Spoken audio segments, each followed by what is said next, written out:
So it's 2026, and pretty much everyone in the tech world is obsessed with one single question. It's the metric driving the entire hype cycle, and you know what? It is almost certainly the wrong one. Yeah, that's the one. It's all over the forums, it's fueling all the speculation. But look, after digging through every single official announcement, every executive interview, and all the technical roadmaps from OpenAI, it's become crystal clear. This isn't just the wrong question. It's a deliberate, strategic misdirection. And we don't even have to guess. Let's just go straight to the source. Back in December of 2025, Sam Altman himself made it perfectly clear. This isn't some rumor. It's a direct statement that just completely invalidates all the hype. The next big thing? Well, it's not what you think it is. And that's really the crucial point here. This obsession with the new model number, it's a total diversion. What's really happening is that OpenAI is in the middle of a massive, fundamental pivot in their entire strategy. So today, we're going to follow the capital, not the hype, and I'm going to show you what their actual roadmap for 2026 looks like.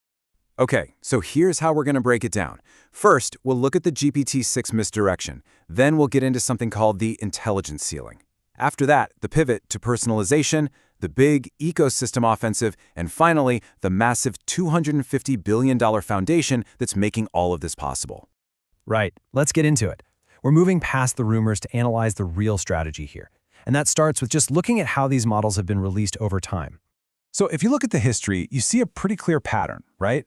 Major upgrades every couple of years. We had GPT-3 in 2020, then GPT-4 in 2023, and then GPT-5 hit in mid-2025. But look closely at what's next for early 2026. See that? It's not GPT-6. The expectation is another iteration of GPT-5, probably a 5.3. OpenAI is basically telling us they're refining what they have, not replacing it. So the big question is, why? And that why brings us to the absolute core reason for this entire strategic shift. The models have hit a critical threshold of intelligence, and that changes the nature of the game completely. Okay, now look at this. This is where it gets really interesting. The scale of this jump is just wild. When GPT 5.2 dropped in late 2025, accuracy on professional knowledge work didn't just get a little better, it absolutely exploded. We're talking from 39% all the way up to almost 71%. This wasn't just another small step forward. It was a massive, game-changing leap in performance. And a leap like that? Well, it changed everything. Because for the first time, the main problem to solve, the primary bottleneck, isn't about raw intelligence anymore. It's not how smart is the model. The question is now, how useful is it in the real world? And that realization, that is the catalyst for this entire pivot we're seeing. So, with raw intelligence pretty much handled for now, OpenAI's new strategy becomes crystal clear. And the first pillar of that strategy is a major pivot, away from just being a clever tool and toward becoming a deeply personal digital companion. The key to this whole thing is something called persistent opt-in memory. So just imagine having an assistant that actually remembers your past conversations, knows your preferences, understands the context of documents you've shared, and can use all of that to give you genuinely helpful, tailored advice. But, and this is the crucial part, it's entirely opt-in. You have full control over your privacy. And in 2026, this whole idea gets turbocharged. We're talking about much longer memory spans, the ability to organize that memory by project, and you can even selectively manage what it remembers and forgets. Now add in user-controlled tone, so you can decide if it's warm or formal, and optional connections to your personal data like calendars and email. Suddenly, you're not talking to a generic chatbot anymore. You're interacting with your AI.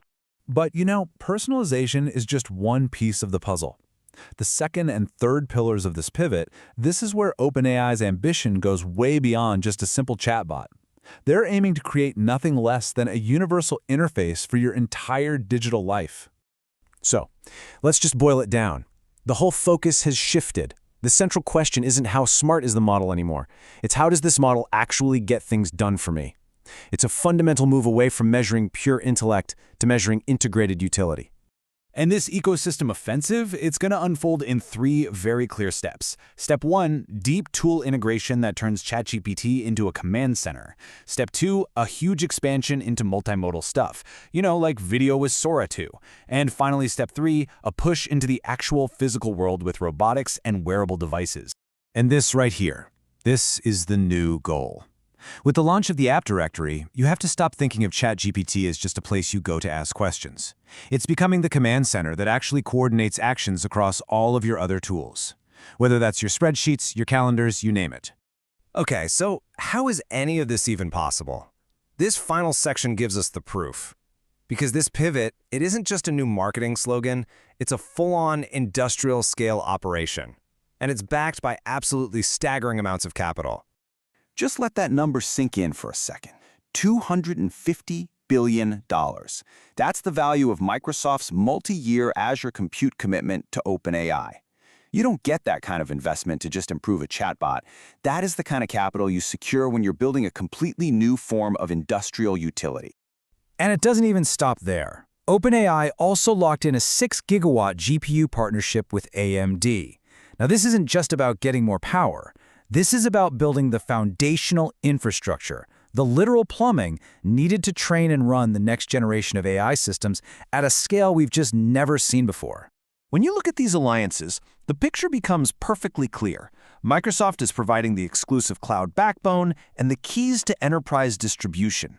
AMD is supplying the raw horsepower for all the future models.